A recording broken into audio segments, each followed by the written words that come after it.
Hi, welcome to Play2Win, Enabling Students for Success. My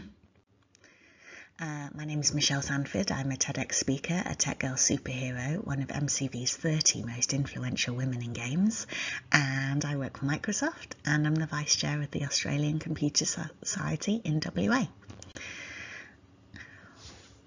When someone comes to apply for a job at Microsoft and we're interviewing them, we always have to ask ourselves two questions. Is this person right for the role, and are they right for Microsoft? And they have to get a yes for both of those questions if we're going to give them a job at this time.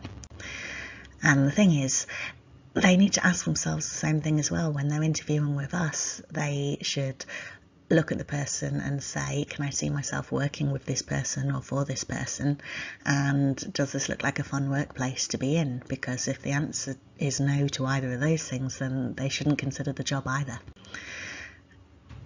One of the things that I always used to look for on a CV is, has the person worked for a fast food franchise? It really proves what someone is made of. If you can work really frantically in chaos for a very low wage while people much more stupid than you are shouting at you, then you can do anything in life.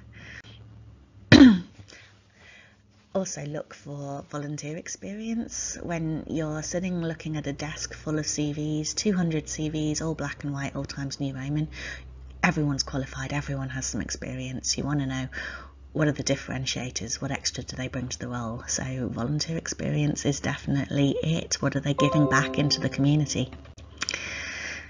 Because it's not always the most qualified person that gets the job.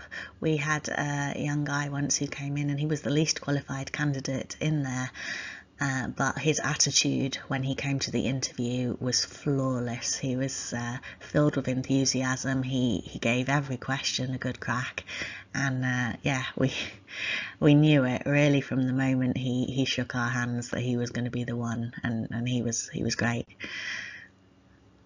I met a girl once at a university panel, and she said that she wanted to be a journalist, but she couldn't find anyone to employ her, and what would I recommend? And I asked what had she written, where had she posted, you know, how was her YouTube channel doing? And she said, no, I haven't got any of those things, no one will employ me. And I was just baffled by that, because that isn't the world we live in anymore. You do not wait for someone to employ you before you start doing stuff. You have to prove you can already do stuff before someone will employ you, and it might turn out that you don't want to be employed once you realise how much you can do. She could have been posting articles on Medium. That's a great and very popular site for posting articles, and that will give her an indication as to how popular her writing was. And people, when she was applying for jobs, she could point them to that page and they could get examples of her work. I post all of my articles on LinkedIn. If you want to check that out, there are a lot on there that are around job interviews, job hunting, what industry wants some students. Most popular article there, so you want to work at Microsoft. Yeah. This boy is making all of his money just from doing YouTube videos. All he does all day is make YouTube videos. He plays games, he records those games. He has 60 million fans, and that is how he makes his money. This is Troy Hunt. He also did not wait. He created his own website, and it's now one of the most famous security websites in the world. He travels around the world blogging, making videos, creating courses, educating people, and yeah, he does whatever he wants. People either love him or hate him, because, you know, he's a young, good-looking man who is very rich, and he does whatever he wants. This is Thomas Suarez. When he was 7 years of age, he built his first app. He used the money from that first app to buy his own Xbox. By the time he was 12, he had 4 more apps and his own company. And it's not just people in America that can make a lot of money doing that. Anyone can start, and they can start now. These are the state winners from our state who won the Tech Girls Are Superheroes program this year. In that you can build an app, you pitch your app, you market your app, and the girls who won it last year went to the national championships in San Francisco, and they were top 1% in the world. So you can really do a lot of stuff from here in WA. Patreon, that is a site that a lot of people, creators, use to get paid for creating content. So it isn't even that you need to create stuff and just leave it there in the hope that one day you'll be discovered. You can actually get paid for that content right now if it's good enough. And if it's not good enough, then you'll know, because no one will be paying you for it.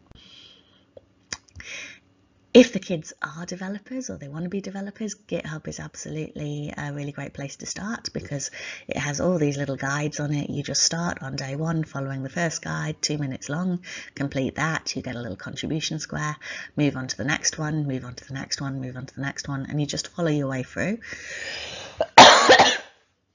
until you are a coder and you have a whole repository filled with evidence of your work, and you can start contributing to community, helping other people with their projects, and then it's entirely possible that you get picked up as a result of that work that you've been doing in there.